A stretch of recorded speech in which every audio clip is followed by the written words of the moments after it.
اعوذ باللہ من الشیطان الرجیم بسم اللہ الرحمن الرحیم رب اشرح لی صدری ویسر لی امری واحلل عقدۃ من لسانی یفقہوا قولی۔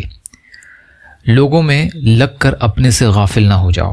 ایک مرتبہ حضرت عمر رضی اللہ تعالیٰ عنہ نے ایک آدمی کو یہ نصیحت فرمائی کہ لوگوں میں لگ کر اپنے آپ سے غافل نہ ہو جاؤ، کیونکہ تم سے اپنے بارے میں پوچھا جائے گا، لوگوں کے بارے میں نہیں پوچھا جائے گا۔ ادھر ادھر پھر کر دن نہ گزار دیا کرو، کیونکہ تم جو بھی عمل کرو گے وہ محفوظ کر لیا جائے گا۔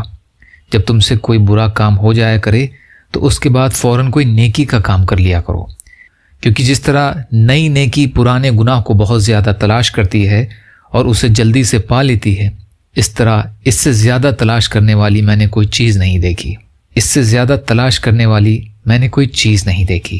یا اللہ ہم سب کو کہنے سننے سے زیادہ عمل کی توفیق عطا فرما۔ یا اللہ مظلوم ایمان والے اور مسلمان جہاں بھی پریشان حال ہیں، ظالموں کے ظلم کا شکار ہیں، ان کی بھرپور مدد فرمائیے۔